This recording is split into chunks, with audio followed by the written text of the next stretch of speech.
सत श्री अकाल। Ajit web TV देख रहे सारे दर्शकों का स्वागत है। मैं हरप्रीत कौर ते अजीत खबरों के इस बुलेटिन में सब तो पहला नजर मारते हैं अज दीयां खास खबरों ते।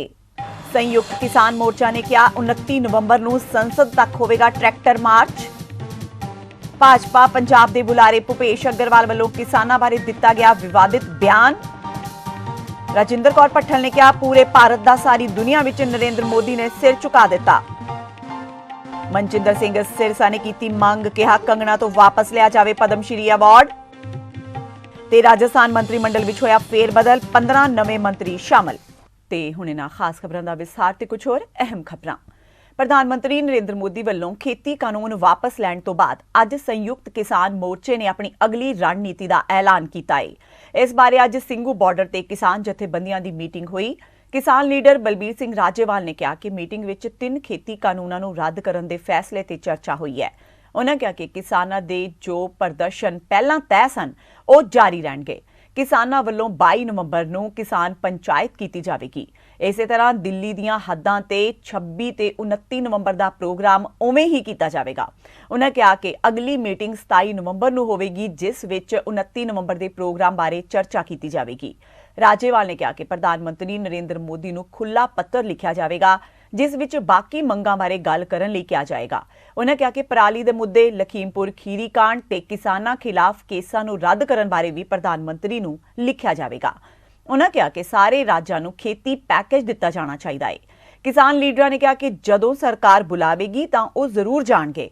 उन्होंने कहा कि MSP ते बनन वाली कमेटी बारे कोई स्पष्टता नहीं है, इसलिए अजे अंदोलन जारी रहेगा। अजे ये भी स्पष्ट नहीं कि किसानी मंगां नूं किन्ने समय विच हल किया जाएगा। एक ये फैसला हुआ कि जो प्रोग्राम पहले से तय किए गए हैं एसकेएम की तरफ से वो कंटिन्यू करेंगे, वो बाकायदा जारी रहेंगे।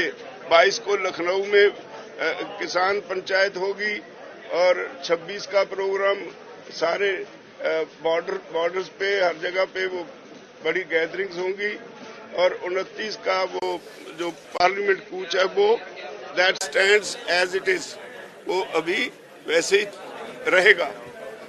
और उस तक क्या डेवलपमेंट्स होती हैं उस पे फैसला करने के लिए 27 को फिर एसकेएम की मीटिंग होगी।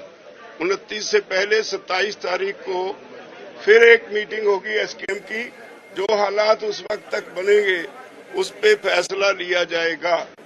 और एक ये भी तय हुआ कि प्राइम मिनिस्टर को एक ओपन लेटर लिखी जाएगी जिसमें जो मांगें बकाया रह गई उसके बारे में जिक्र किया जाएगा। MSP की कमेटी कैसी होगी, उसका अधिकार क्षेत्र क्या होगा, उसकी समय सीमा क्या होगी, क्या क्या वो कमेटी करेगी, ये बातें इस पे चर्चा करने के लिए।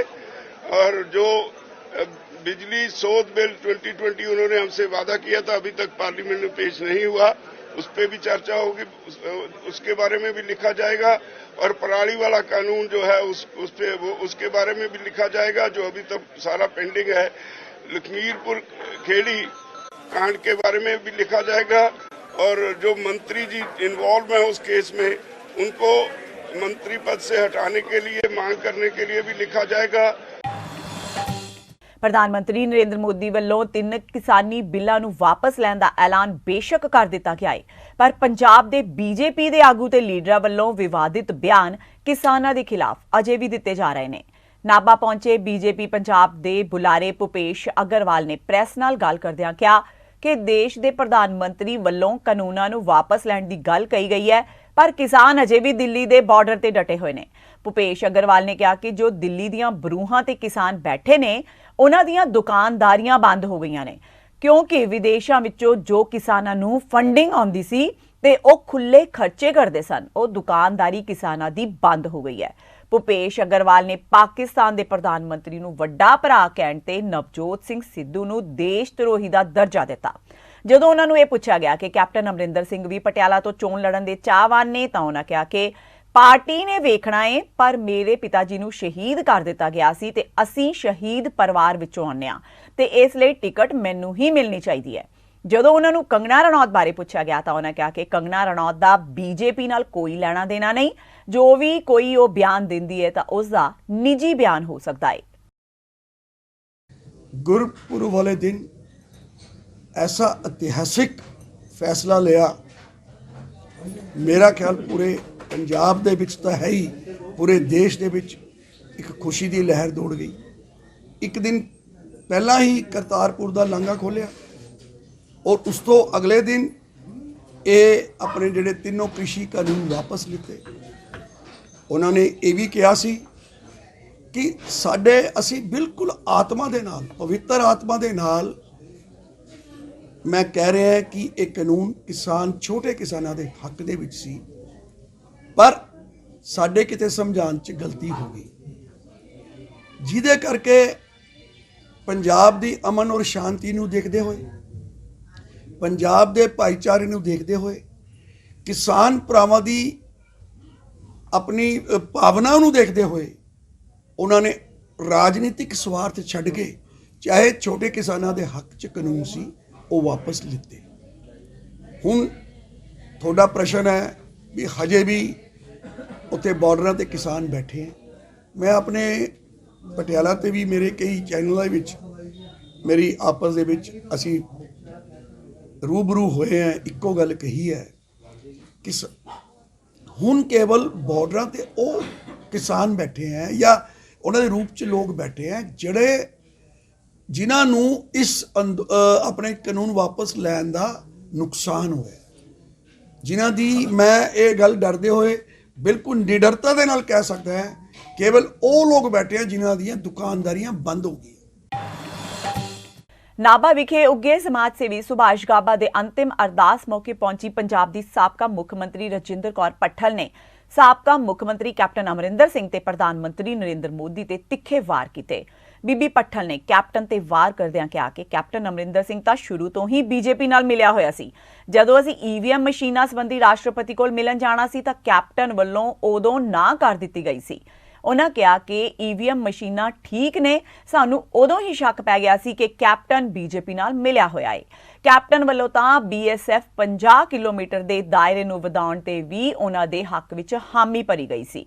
कैप्टन अमरिंदर सिंह वल्लों पटियाला विखे चोण लड़न ते बीबी पट्ठल ने कहा कि कैप्टन जिथों मर्जी चोण लड़न, सानू कोई इतराज नहीं। पट्ठल ने कैप्टन ते वार करदिआं कहा कि जिस तरह मोदी ने अपना विश्वास गवाया, उस तरह हुण कैप्टन भी अपना विश्वास गवा चुके ने। किसानी अंदोलन ते बीबी पट्ठल ने कहा कि मोदी नूं हुण सुरत आई है क्योंकि हुण विधान सभा चोणां नेड़े आ गईआं ने। मोदी नूं डर सी कि ਉਹ यूपी अपना गढ़ ना हार जावे, पर लोग हुण बीजेपी नूं मूंह नहीं लगाउणगे। बीबी पट्ठल ने कहा कि मोदी ने सिर्फ किसानी अंदोलन खत्म करन लई ही 2 शब्द वरते ने, पर जो किसानां ने उत्थे शहीदियां प्राप्त कीतियां ने उन्हां बारे ते लखीमपुर खीरी कांड बारे किसी तरह दा भी दुख प्रगटावा नहीं कीता गया। नरेंद्र मोदी नूं अपनी कुर्सी तो अस्तीफा दे देना चाहिए है। बीबी पट्ठल ने कहा कि भावें नरेंद्र मोदी वालों भरोसा दिता गया है कि काले कानून रद्द किए जाणगे, पर किसानां ते पूरे देश नूं इस ते बिल्कुल भरोसा नहीं है कि ये काले कानून रद्द होए ने। जदों तक पार्लीमेंट विच मता पास नहीं कर दिता जांदा, उदों तक किसान नहीं उठणगे। बीबी पट्ठल ने नरेंद्र मोदी ते वार करदिआं कहा कि पूरे भारत दा सारी दुनिया विच नरेंद्र मोदी ने सिर झुका दिता है। साडा तां जो नुकसान होया ही है। हिंदुस्तान दा जिहड़ा दुनिया दे विच एक साडे उत्ते इन्हां ने तब्बा लवाता कि सब तो वड्डा झूठ बोलण वाला प्राइम मिनिस्टर, एक हिंदुस्तान दे प्राइम मिनिस्टर दी कुर्सी नूं दाग लगवाता कि एडा झूठा इंसान जिहदे ते किसान जथेबंदियां अजे भी सारियां 32 ਦੀਆਂ 32 जथेबंदियां नूं जे कोई भरोसा नहीं विधान पार्लीमेंट च आ जाऊगा, लोक सभा राज सभा च आके फिर उदों राष्ट्रपति होणगे, फिर होना है तो आपदा इन्ना थल्ले लै आए PM दे एक लफ्ज़ नूं जिहड़े मन्ने जांदे हुंदे सीगे उहदे नाल भी साडे सिर नीवां कीता है सारिਆਂ दा, साडे देश दा, साडी इस कुर्सी दा, इस प्राइम मिनिस्टर दी दा। क्यों नहीं ये स्पैशल सैशन बुलाउंदे, एक दिन दा लोक सभा ते राज सभा दा बुला के फटाफट मोहर लाउण। इन्हां नूं काली पई भी है, किसान उठ के वग जाण इत्थों। किसान चौर नाल बैठे ने, बिठाया किने है, who is responsible for that? किसानों को बिठाने वाले मोदी साहब। हुण इन्हां नूं साल बाद याद आई है गल। मैं कहनी इन्हां नूं कुर्सी छड्ड देनी चाहिए है और इन्होंने PM की कुर्सी दागदार किया। कैप्टन साहब का बयान आया कि मैं पटियाले तो इलैक्शन लड़ूंगा, किवें देखदे हो? जितो मर्जी कोई लड़े, कोई रोक सकता है तो लड़नी चाहिए है जो लड़ना चाहते है ने, लेकिन अपने वादे तो ही फिर रहे हैं। मैंने साडा कोई इतराज नहीं सानू, लेकिन उन्होंने कहा कि मेरी लास्ट इलैक्शन है तो एक जो कोई लीडर किसी भी थां ते उच्च कुर्सी ते आ जाता है ਤਾਂ ਆਪਣਾ ਜਿਵੇਂ ਮੋਦੀ ਜੀ ਨੇ ਵਿਸ਼ਵਾਸ ਗਵਾਇਆ ਹੈ, ਉਹ ਵਿਸ਼ਵਾਸ ਲੋਕਾਂ ਵਿੱਚ ਰੱਖਣਾ ਇੱਕ ਲੀਡਰ ਦਾ ਬਹੁਤ ਹੀ ਜ਼ਰੂਰੀ ਹੁੰਦਾ ਹੈ। ਸਾਰੀ ਉਸ ਪ੍ਰੋਫੈਸ਼ਨ ਦੇ ਉੱਤੇ ਵੀ ਉਹ ਕਈ ਵਾਰੀ ਰਿਐਕਸ਼ਨ ਜਾਂ ਐਕਸ਼ਨ ਕਰ ਜਾਂਦਾ ਹੈ ਕਿ ਇਹ ਆਮ ਲੋਕ ਕਹਿੰਦੇ ਪੋਲੀਟੀਸ਼ੀਅਨ ਝੂਠ ਬੋਲਦੇ ਆ। ਉਹ ਇਸ ਤਰ੍ਹਾਂ ਦੀਆਂ ਕਈ ਗੱਲਾਂ ਜਿਵੇਂ ਮੋਦੀ ਜੀ ਨੇ ਕੀਤੀਆਂ ਜਾਂ ਇਹ ਕਰਦੇ ਹੈਗੇ ਨੇ, ਇਸ ਤਰ੍ਹਾਂ ਦੀਆਂ ਗੱਲਾਂ ਦੇ ਨਾਲ ਸਾਰਿਆਂ ਦੇ ਉੱਤੇ ਧੱਬੇ ਲੱਗ ਜਾਂਦੇ ਨੇਗੇ, ਜੀ ਸਦਕੇ ਲੜਨ। ਦਿੱਲੀ ਸਿੱਖ ਗੁਰਦੁਆਰਾ ਪ੍ਰਬੰਧਕ ਕਮੇਟੀ ਦੇ ਪ੍ਰਧਾਨ ਮਨਜਿੰਦਰ ਸਿੰਘ ਸਿਰਸਾ ਨੇ ਕਿਹਾ ਹੈ ਕਿ ਕੰਗਣਾ ਰਣੌਤ ਜੋ ਲਗਾਤਾਰ ਸਿੱਖਾਂ ਦੇ ਖਿਲਾਫ ਜ਼ਹਿਰ ਉਗਲ ਰਹੀ ਹੈ, ਇੱਕ ਨਫ਼ਰਤ ਦਾ ਕਾਰਖਾਨਾ ਫੈਕਟਰੀ ਬਣ ਚੁੱਕੀ ਹੈ। ਉਸ ਦੇ ਖਿਲਾਫ ਅਸੀਂ ਦੇਸ਼ ਦੇ ਰਾਸ਼ਟਰਪਤੀ ਨੂੰ ਚਿੱਠੀ ਲਿਖ ਕੇ ਬੇਨਤੀ ਕੀਤੀ ਹੈ ਕਿ ਕੰਗਣਾ ਰਣੌਤ ਤੋਂ ਪਦਮ ਸ਼੍ਰੀ ਅਵਾਰਡ ਵਾਪਸ ਲਿਆ ਜਾਵੇ ਤੇ ਉਸ ਦੇ ਖਿਲਾਫ ਸਖਤ ਤੋਂ ਸਖਤ ਕਾਰਵਾਈ ਕੀਤੀ ਜਾਵੇ, ਉਸ ਨੂੰ ਜੇਲ੍ਹ ਭੇਜਿਆ ਜਾਵੇ ਤੇ ਜ਼ਮਾਨਤ ਵੀ ਨਾ ਮਿਲੇ, ਕਿਉਂਕਿ ਕੰਗਣਾ ਰਣੌਤ ਵਾਰ-ਵਾਰ ਸਿੱਖਾਂ ਦੇ ਖਿਲਾਫ ਜ਼ਹਿਰ ਉਗਲ ਰਹੀ ਹੈ। कंगना रनावत जो कि निरंतर लगातार सिखा के खिलाफ जहर उगल रही है, एक नफरत का कारखाना फैक्ट्री बन चुकी है, उसके खिलाफ अज दिल्ली सिख गुरुद्वारा मैनेजमेंट कमेटी ने देश के राष्ट्रपति जी को भी लिख के बेनती की कि कंगना रनावत तो जो पद्म श्री का अवार्ड दिता गया है वो विड्रॉ किया जाए। दिल्ली सिख गुरुद्वारा मैनेजमेंट कमेटी का डेलीगेशन कल महाराष्ट्र के गृह मंत्री को मिलूगा, उतों के खार पुलिस स्टेशन के अंदर और सेंटा क्रूज उत्थों के DCP और SHO को फिजिकली मिलकर कंप्लेंट और मुकदमा दर्ज कराएगा और ये यकीनी बनाएगा इस बार कि कंगना रनावत को जमानत मिले और इसनूं जेल जाना पवे जो बार बार ये सिखां के खिलाफ गंद और जहर उगल रही है। मैं बेनती करना चाहना है कंगना रनावत के फॉलोअर्स को भी, जो कंगना रनावत बार बार अपना हिंदुत्व का कार्ड खेडती पई है, मैं उन्होंने याद करना चाहना है मूवियां 'च पैसे कमाउण वास्ते इन्हें मुसलमान ना भी काम किया है, इन्हें हिंदू ना भी काम किया है, सिख ना भी किया, ईसाई ना भी किया है, पर तुहानू ये बार बार वरतण की कोशिश करती पई आ अपने मनसूबे हासिल करने वास्ते। और ਜਿਹੜੇ लोग मैंने सोशल मीडिया पर धमकियां दे रहे हैं उन्होंने मैं चेतावनी दे के कहना चाहना है, कल मुंबई च रहूँगा, खार च भी आऊँगा पुलिस स्टेशन, जो कर सकते हो कर लियो जे, पर कंगना रनावत नूं एरकी अंजाम तक पहुँचा के छड्डांगे, नूं छड्डण वाले नहीं असीं। राजस्थान के मुख मंत्री अशोक गहलोत ने मंत्री मंडल का पुनर्गठन करने लई सारे मंत्रियों के अस्तीफे लै लए सन। अज कैबिनेट विच 15 सदस्यां नूं सौं चुकाई गई। इस विच सचिन पायलट के 5 करीबियां दे मंत्रिमंडल विच शामिल होने की खबर है। अज 11 कैबिनेट मंत्री ते 4 राज मंत्रियों नूं सौं चुकाई गई। पायलट गुट दे हेमाराम चौधरी ने सब तो पहला कैबिनेट मंत्री के रूप विच सौं चुकी। नवजोत सिंह सिद्धू वालों ट्वीट करके केंद्र सरकार नूं निशाने ते लैंदियां कहा गया है कि अज भावें असीं केंद्र दे 3 काले कानूनां दे खिलाफ अपनी जित ते खुशी मना रहे हैं, पर साडा असल काम हुण शुरू होया है। दस दईए कि सिद्धू ने केंद्र नूं MSP खत्म करन, गरीबां लई खुराक सुरक्षा नूं खत्म करन ते सरकारी खरीद नूं खत्म करन नूं लैके घेरिया है। इस दौरान सिद्धू ने कहा कि MSP दे कानूनीकरण बारे केंद्र ने कोई शब्द नहीं किया। फरीदकोट की संघनी आबादी वाले इलाके बाजीगर बस्ती विच अज एक तेज रफ्तार ट्रैक्टर ट्राली हेठ आउण नाल करीब 11 साला बच्चे की मौत हो जाने का मामला सामने आया है। मिली जानकारी मुताबक बाजीगर बस्ती विच रहण वाले एक गरीब परिवार का 11 साला लड़का उस समय ट्रैक्टर ट्राली की लपेट विच आ गया जदों वो अपने घरों खेडण लई बाहर गली विच आया। मौके ते मौजूद लोगों ने दस्सिया कि तेज रफ्तार ट्रैक्टर हेठ आउण नाल बच्चे की मौत हो गई, जिस नूं इलाज लई फरीदकोट लिआंदा गया, जिथे डॉक्टरां ने उस नूं मृतक ऐलान दिता। मृतक बच्चे की मां ने प्रशासन कोलों इंसाफ की मांग की है। इस मौके मामले की जांच कर रहे अधिकारी जसकरण सिंह ने दस्सिया कि मौके तो ट्रैक्टर का ड्राइवर फरार हो गया, जिस दी भाल की जा रही है। मेरा तो पता खेडन गया सी बाहर, किसी ने फड़ मारी मेरे जवाक दे बच्चे। फरीदकोट जी रहने भाई बाजीगर बस्ती च। 10-11 साल का सीगा। ट्रैक्टर की दा कुछ पता नहीं? पता नहीं वीर मैनू तो किदा ट्रैक्टर ट्रैक्टर नूं कड़ी तो कड़ी जा जाते मेरे जवाक दे इंसाफ मिलना चाहिए। सिमरजीत सिंह नाम लड़का है, 11 साल उम्र बच्चे की। ये साइकिल से जा रहा सीगा बाजीगर बस्ती से, तो अगों सोनालीका ट्रैक्टर ट्राली एक तेज रफ्तार आया, जो बच्चे की फेट वज के बच्चे की मौके पर डेथ हो गई है। बच्चे को हॉस्पिटल ले गए, ट्रैक्टर ड्राइवर ट्रैक्टर छड्ड के मौके तो भज गए। साडा एसए शविंदर सिंह मौके पर गया, वो ड्राइवर के ट्रैक्टर के ड्राइवर को ट्रेस आउट करके जो अकॉर्डिंग टू लॉ बनदी कार्रवाई की जाऊगी। ਗੁਰੂ ਹਰ ਸਹਾਇ ਵਿੱਚ ਬੇਰੁਜ਼ਗਾਰ ਈਟੀਟੀ ਅਧਿਆਪਕ ਯੂਨੀਅਨ ਵੱਲੋਂ ਆਪਣੀਆਂ ਮੰਗਾਂ ਨੂੰ ਲੈ ਕੇ ਫਿਰੋਜ਼ਪੁਰ ਫਾਜ਼ਿਲਕਾ ਸੜਕ ਗੋਲੂਕਾ ਮੋੜ ਵਿਖੇ ਪੰਜਾਬ ਸਰਕਾਰ ਦਾ ਪੁਤਲਾ ਫੂਕਿਆ ਗਿਆ ਤੇ ਰੋਸ ਪ੍ਰਦਰਸ਼ਨ ਕੀਤਾ ਗਿਆ। ਇਸ ਮੌਕੇ ਬੇਰੁਜ਼ਗਾਰ ਅਧਿਆਪਕ ਯੂਨੀਅਨ ਨੇ ਸਰਕਾਰ ਖਿਲਾਫ ਨਾਅਰੇਬਾਜ਼ੀ ਕੀਤੀ।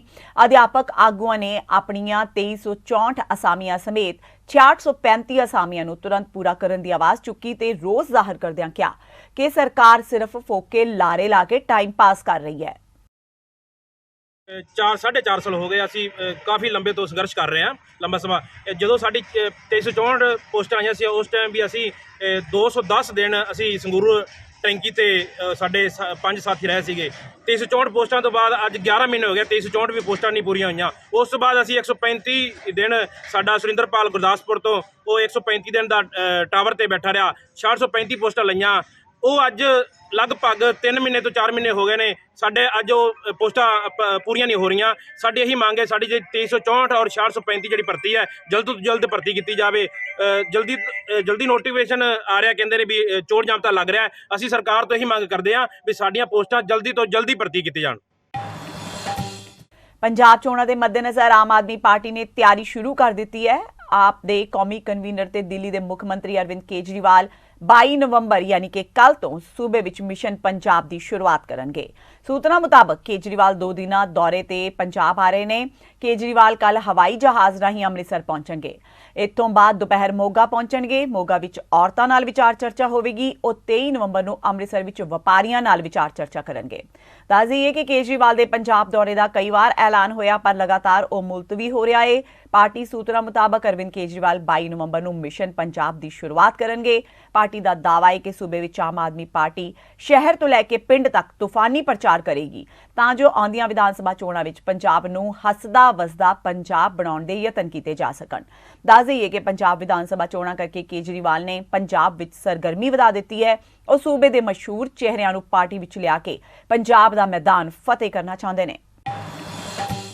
ਸੰਗੀਤ ਜਗਤ ਲਈ ਬੇਹੱਦ ਦੁਖਦਾਈ ਖਬਰ ਹੈ ਕਿ ਲੰਮੀ ਹੇਕ ਵਾਲੀ ਪੰਜਾਬੀ ਲੋਕ ਗਾਇਕਾ ਗੁਰਮੀਤ ਬਾਵਾ ਹੁਣ ਇਸ ਦੁਨੀਆ ਵਿੱਚ ਨਹੀਂ ਰਹੇ। ਉਹ ਕਰੀਬ 77 ਵਰ੍ਹਿਆਂ ਦੇ ਸਨ ਤੇ ਕੁਝ ਸਮੇਂ ਤੋਂ ਬਿਮਾਰ ਚੱਲ ਰਹੇ ਸਨ। ਪੰਜਾਬੀ ਲੋਕ ਗਾਇਕੀ ਵਿੱਚ 45 ਸੈਕਿੰਡ ਦੀ ਹੇਕ ਲਗਾਉਣ ਦਾ ਰਿਕਾਰਡ ਉਹਨਾਂ ਦੇ ਨਾਮ ਸੀ ਤੇ ਕਈ ਰਾਸ਼ਟਰੀ ਤੇ ਅੰਤਰਰਾਸ਼ਟਰੀ ਮਾਣ ਸਨਮਾਨ ਉਹਨਾਂ ਨੂੰ ਮਿਲ ਚੁੱਕੇ ਸਨ। ਗੁਰਮੀਤ ਬਾਵਾ ਦੇ ਜਾਣ ਨਾਲ ਸੰਗੀਤ ਤੇ ਸਾਹਿਤਕ ਜਗਤ ਵਿੱਚ ਸੋਗ ਦੀ ਲਹਿਰ ਹੈ। ਲੋਕ ਗਾਇਕੀ ਦੇ ਇੱਕ ਯੁੱਗ ਦਾ ਅੰਤ ਹੋ ਗਿਆ ਪੂਰਾ, ਕਿਉਂਕਿ ਲੋਕ ਗਾਇਕੀ ਦਾ ਜਦੋਂ ਨਾਂ ਆਉਂਦਾ ਸੀ ਤੇ ਗੁਰਮੀਤ ਬਾਵਾ ਦਾ ਸਭ ਤੋਂ ਪਹਿਲਾਂ ਨਾਮ ਆਉਂਦਾ। ਔਰ ਗੁਰਮੀਤ ਬਾਵਾ ਦਾ ਅੰਮ੍ਰਿਤਸਰ ਵਿੱਚ ਹੋਣਾ, ਗੁਰਮੀਤ ਬਾਵਾ ਅੰਮ੍ਰਿਤਸਰ ਦਾ ਮਾਣ ਸੀ, ਪੰਜਾਬ ਦਾ ਮਾਣ ਸੀ, ਹਿੰਦੁਸਤਾਨ ਦਾ ਮਾਣ ਸੀ, ਕਿਉਂਕਿ ਪੂਰੇ ਭਾਰਤ ਨੂੰ ਰਿਪਰੈਜ਼ੈਂਟ ਕੀਤਾ ਗੁਰਮੀਤ ਬਾਵਾ ਨੇ ਪੂਰੀ ਦੁਨੀਆ ਦੇ ਵਿੱਚ। ਔਰ ਜਿੰਨੀ ਲੰਮੀ ਹੇਕ ਦੇ ਵਿੱਚ ਗੁਰਮੀਤ ਬਾਵਾ ਨੇ ਗਾਇਆ, ਔਰ ਮੇਰਾ ਖਿਆਲ ਹੈ ਕਿ ਉਹੋ ਜੀ ਹੇਕ ਦੁਬਾਰਾ ਤਾਂ ਕਦੀ ਹੋ ਨਹੀਂ ਸਕਦੀ। ਗੁਰਮੀਤ ਬਾਵਾ ਵਰਗੀ ਹਸਤੀ ਦੁਬਾਰਾ ਇਸ ਧਰਤੀ ਤੇ ਆ ਨਹੀਂ ਸਕਦੀ। ਗੁਰਮੀਤ ਬਾਵਾ ਜਿੰਨੀ ਵੱਡੀ ਸ਼ਖਸੀਅਤ ਸੀ, ਜਿੰਨੀ ਵੱਡੀ ਗਾਇਕਾ ਸੀ, ਓਨੀ ਹੀ ਨਿਰਮਾਣਤਾ ਦੇ ਨਾਲ ਉਸਨੇ ਸਾਰੀ ਜ਼ਿੰਦਗੀ ਕੱਟੀ। ਤੇ ਇਸ ਨਾਲ ਹੀ ਅਜੀਤ ਖਬਰਾਂ ਦਾ ਇਹ ਬੁਲੇਟਿਨ ਖਤਮ ਹੁੰਦਾ ਹੈ। ਕੁਝ ਹੋਰ ਨਵੀਆਂ ਖਬਰਾਂ ਨਾਲ ਫਿਰ ਤੋਂ ਹਾਜ਼ਰ ਹੋਵਾਂਗੇ। ਤਦ ਤੱਕ ਲਈ ਆਗਿਆ ਦਿਓ। ਸਤਿ ਸ਼੍ਰੀ ਅਕਾਲ।